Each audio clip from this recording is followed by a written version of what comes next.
राज्याचं प्रशासकीय मुख्यालय असलेल्या मंत्रालयात पिण्याच्या पाण्यापासून ते स्वच्छतागृहापर्यंत मूलभूत सुविधांचा प्रश्न गंभीर बनलाय। दूषित पाणी पुरवठा, अस्वच्छ स्वच्छतागृह आणि त्यातून कर्मचाऱ्यांच्या आरोग्यावर होत असलेल्या परिणामांमुळे अधिकारी आणि कर्मचारी आता एकवटले असून त्यांनी थेट मुख्य सचिवांकडे तक्रारीचं पत्र दिलंय। नेमकं काय संपूर्ण प्रकरण पाहूयात यावरचा स्पेशल रिपोर्ट।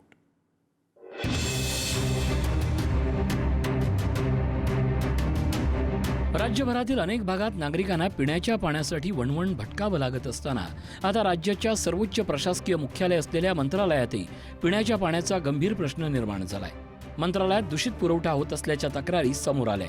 त्यातच स्वच्छतागृहांच्या दयनीय अवस्थेमुळे अधिकारी आणि कर्मचाऱ्यांमध्ये तीव्र नाराजी आहे। वारंवार तोंडी तक्रारी करूनही परिस्थितीत कोणताही बदल न झाल्यानं अधिकारी आणि कर्मचारी आता एकत्र आले असून त्यांनी थेट मुख्य सचिवांकडे धाव घेतली आणि तक्रारीचं पत्र दिलंय। मंत्रालयासारख्या ठिकाणी अशी परिस्थिती व्हावी हे काही बरोबर नाही।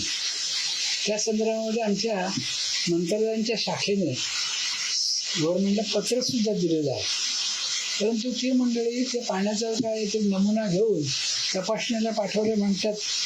10 दिवस झाले असते, अजून काही त्याचा रिपोर्ट आलेला नाही। दूषित पाण्याच्या प्रकरणांमध्ये जर काही कर्मचारी आजही आजारी पडतायत, आणखीच मोठे आजार त्या ठिकाणी झाले तर ती काय शासनाच्या एकंदरीत म्हणजे ती शोषणावर गोष्ट ठरणार नाही। तर शासनाने संबंधितांनी त्याची नोंद घ्यावी। दूषित पाणी प्यायल्यामुळे अनेक अधिकारी आणि कर्मचाऱ्यांना उलटी, जुलाब आणि पोटदुखीचा त्रास झाल्याचा दावा करण्यात आलाय। मंत्रालयातील दवाखान्यातही यामुळे रुग्णांची गर्दी झाली होती।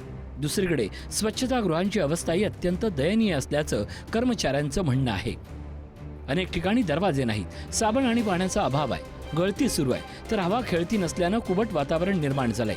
महिला कर्मचाऱ्यांना विशेषतः मासिक पाळी दरम्यान मोठ्या अडचणींचा सामना करावा लागत असल्याचं या पत्रात नमूद करण्यात आलंय। आज त्यांच्याकडे मागणी अशी करणार आहोत की ठीक आहे, तुम्हाला जे काही तांत्रिक तुमच्या अडचणी असतील ते तुम्ही दुरुस्त करत बसा, पण तोपर्यंत दिवसभरात पाणी पिण्याचं ही गोष्ट आवश्यक आहे ना।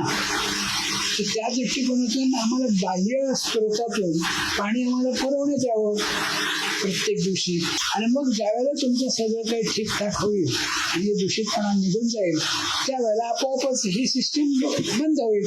अशा प्रकारची तात्पुरती उपाययोजना संबंधित करणे आवश्यक आहे। मंत्रालयातील पाण्याचा दर्जा खालवल्यानं अनेक कर्मचाऱ्यांवर बाहेरून बाटलीबंद पाणी विकत घेण्याची वेळ आली आहे। त्यामुळे परिसरातील दुकानांमध्ये बाटलीबंद पाण्याची टंचाई जाणवते।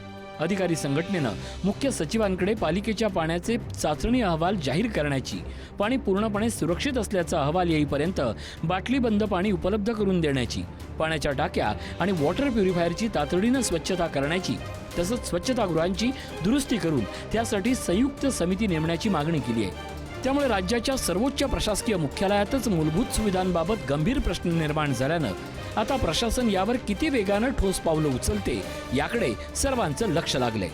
ब्युरो रिपोर्ट, पुढारी न्यूज, मुंबई।